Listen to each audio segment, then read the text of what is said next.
Marketing, domestic versus international. What is the difference? Traditionally, we sit down and we look at marketing that really is about taking your product or service and broadcasting it to a number of different channels, letting potential shoppers go through and buy your product as you go through. Here's an example of some of the changing worlds. 50% of Chinese consumers versus 14% of global consumers, they use their mobile phone daily or weekly to shop. Chinese consumers, they rely heavily on peer reviews when making a purchase decision. You know what? It sounds an awful lot about like American consumers as you go through as well. American consumers, they actually do about the same ratio as Chinese consumers, except they're two different parts of the world, two different cultures entirely. India, now one of the fastest growing markets for instant messaging.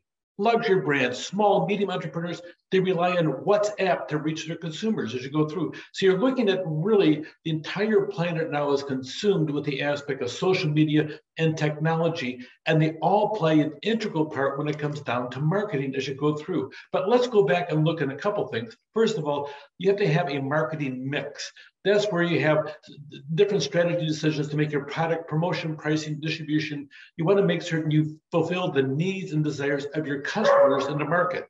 If it doesn't work for your consumer, they're not going to buy your product or buy your service. And you'd be stuck sitting there drumming your fingers on your desk, hoping somebody shows up someday. You have to have marketing to go through.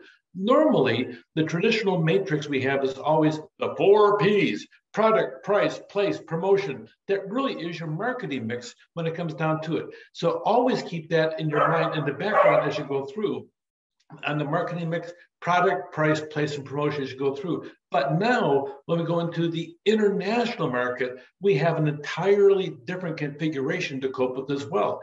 You have a social cultural thing in the United States. You have another one, but it's very different in China. And then you have another one over in India on top of that. So you have different competing cultures. You have maybe the same product. How do you go about taking those 4 Ps from a social cultural aspect and marketing the same thing? What about a car? What about a robot vacuum cleaner as you go through? What about food purchases as you go through? Very different cultures in the process, and they all sit down. Those 4 Ps are influenced by the socio-cultural aspect of it. And then you toss on the other ones, the resources available to create your service or your product and the environment around it. You want to look at this economic and socio-economic as you go through in the process, the legal, the financial as you go through. If you're in Vietnam, can you sell the same product in Vietnam to a country that has a lower socio-economic platform than you have over here? Or do you have the same one? Or do you sit down there and tweak it just to fit theirs as you go through? You have to pay attention to all the details, but especially these 5, and you add them onto the 4, the product, price, place, or promotion.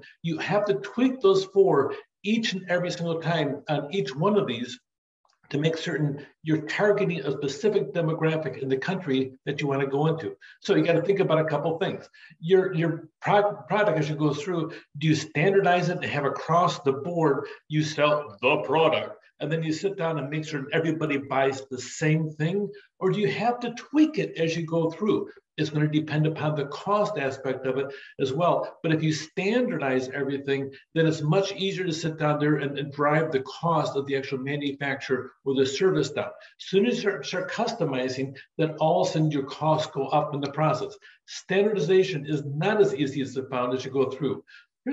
What are the advantages and disadvantages from standardizing the marketing mix worldwide?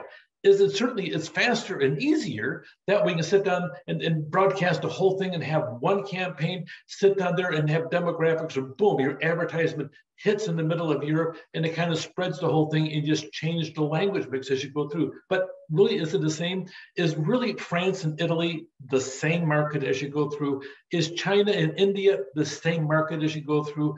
What about Vietnam and Cambodia? Are they the same market? I don't think so, but you have to sit down. If you pay attention, if you move too much, you're going to be divisive and you lose your messaging as you go through. So you have to be careful as you go through and almost customize for every single one. And you lose the cost savings by having a mass amount as you go through.